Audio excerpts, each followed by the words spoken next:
عورت کے اندر اگر بصیرت ہو تو بڑے بڑے مسائل کو کنٹرول کر سکتی ہے.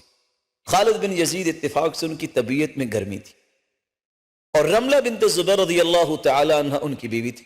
ایک دن خالد رضی اللہ تعالیٰ عنہ گھر میں آئے اور انہوں نے گفتگو کی اور وہ خاموشی سے بیٹھی رہی. خالد بن یزید کو اور غصہ آ گیا.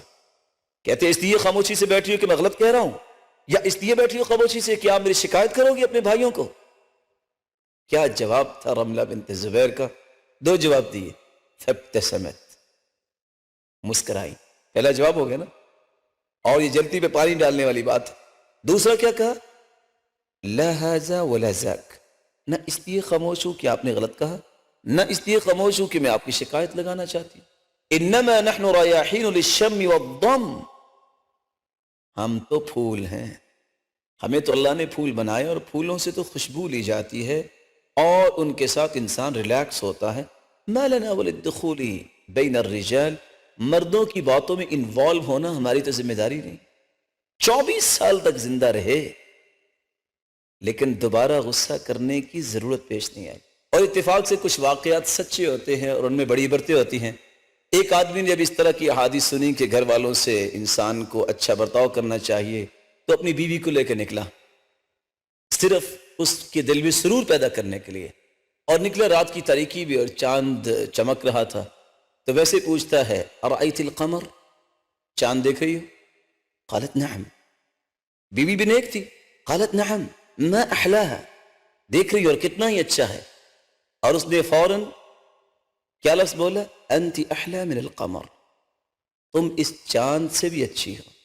اس نے جواب کیا دیا؟ لا بل انت، میں نہیں بلکہ آپ. یہ تو ہوا دل میں سرور اس نے بھی پیدا کر دیا، اس نے پیدا کر دیا. ایک دوسرا جوڑا جب اس نے یہ سنا کہ اس نے یہ کہا ہے تو وہ بھی اپنی بیوی کو لے کے باہر نکلا. پوچھتا ہے ارأیت القمر، کیا تو نے چاند کو دیکھا؟ تو اس نے جواب کیا دیا؟ اتظننی عمیہ، تم مجھے اندھا سمجھتے ہو؟ آپ یہ بتائیے ایسا جواب دینے والی عورت اپنی زندگی میں سکون کیسے حاصل کر سکتی ہے؟ اس لیے عورت کا بصیرت کا جواب جو ہے بڑے بڑے مسائل کو کنٹرول کر لیتا ہے. اتفاق سے فاطمہ رضی اللہ تعالیٰ عنہ کے ساتھ ایک دن کو بات ہوگی تو بجائے کو بات کہنے کی علی رضی اللہ تعالیٰ عنہ گھر سے نکلی اور مسجد میں جا کے سو گئے. سسر بھی ہوں تو ایسے. سرتاج رسول صلی اللہ علیہ وسلم تشریف لائے، پوچھا این ابن عمک، تیرے چچا کا بیٹا کہاں ہے فاطمہ؟ کہا اللہ کے رسول گھر آئے تھے، اس طرح بات ہوئی چلے گئے.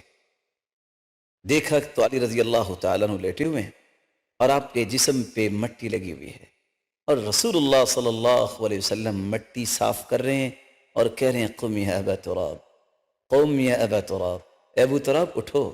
کہا اللہ کے رسول آج کے بعد آپ کو میری طرف سے کوئی بات نہیں پہنچے گی. لیکن جب گھر پہنچے اب زوجین ہیں تو صرف فاطمہ رضی اللہ تعالی عنہ کو چیک کرنے کے لیے کیا کہتے ہیں؟ ان النساء شیاطین خلقن لنا فاعوذ باللہ من شر الشیاطین، یہ عورتیں تو ہمارے لیے شیطان اللہ نے پیدا کر دی ہیں، ہم اللہ کی پناہ میں آتے ہیں عورتوں سے. کیا ہی جواب تھا فاطمہ رضی اللہ تعالی عنہ کا. فرمایا لا ان النساء ریاحین خلقن لکم، عورتیں تو پھول ہیں جو اللہ نے تمہارے لیے پیدا کیے. وکلکم تمشی شید الریاحین، ہر شخص پھول توڑنے کے لیے ہر وقت تیار رہتا ہے کیونکہ اس میں زندگی میں اس کو سکون ملتا ہے. تو عورت کی بصیرت جو ہے یہ انسان کے لیے بہت بڑی نعمت ہے.